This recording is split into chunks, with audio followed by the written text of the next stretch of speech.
have several classes of biologic treatments are now available for the management of patients with moderate to severe psoriasis, as anti-TNF agents, anti-IL-17 agents, anti-IL-23 agents, anti-P40 and anti-P19, most recent class added. What are the advantages of IL-17 inhibitors? Secukinumab, ixekizumab, brodalumab, bimekizumab in development. This one is the fast clearance of the patients, better clinical responses versus etanercept and ustekinumab, difference in efficacy between IL-17 antibodies due to difference in affinity, and the safety profile.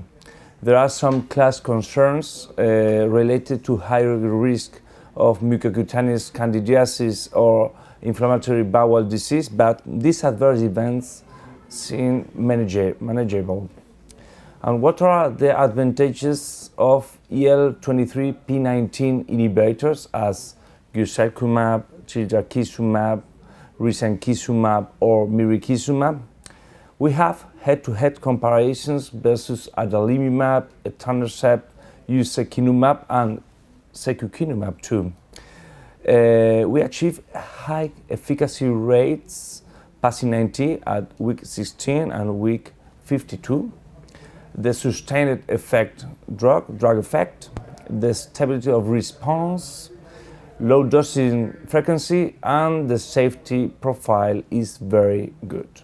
About anti-TNF are still valuable treatment option because we have experience, long-term experience with these drugs.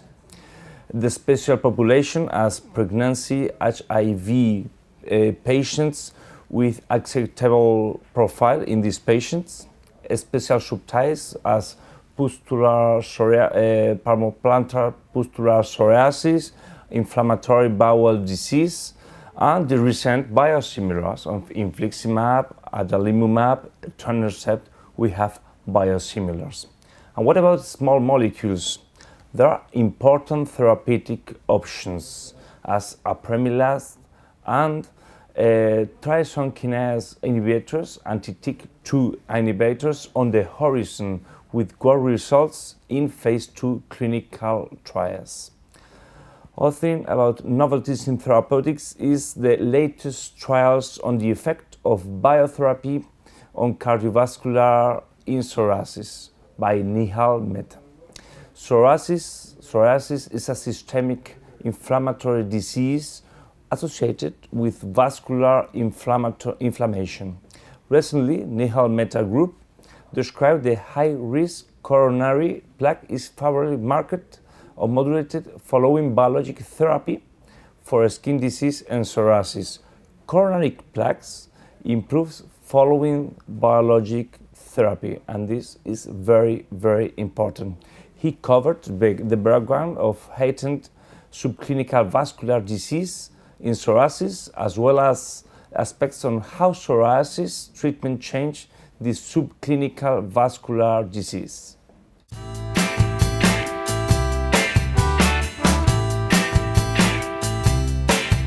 About the highlights of atopic dermatitis treatment, the efficacy and safety of dupilumab in daily practice is better than clinical trials.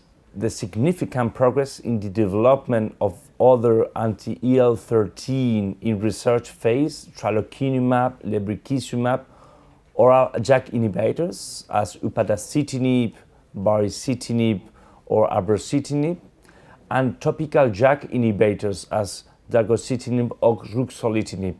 But we have a lot of drugs, multiple systemic and topical molecules in the pipeline with different mechanisms of actions as anti-IL-22, 31, 33, 17C, anti-OX40 and other molecules. It's a good news for the patients with atopic dermatitis.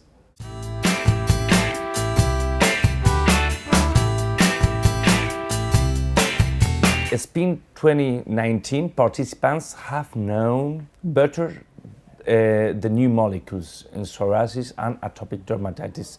But which drug for which patient?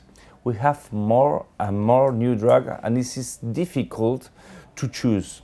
Systemic treatment choice for inflammatory chronic disease of the skin, in this case, depends on drug benefit to risk balanced ratio, patient, and the type of psoriasis or atopic dermatitis.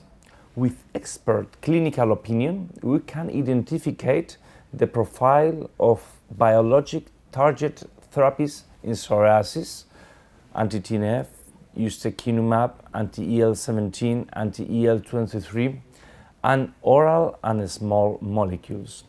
The profile depends on plaque psoriasis, different locations as scalp, nails, genitalia, palmoplantar, efficacy in psoriatic arthritis, spine, peripheral, enthesitis, dactylitis, overall safety of the drugs, onset of response, convenience, longevity of the drugs, survival, all these factors are very, very important.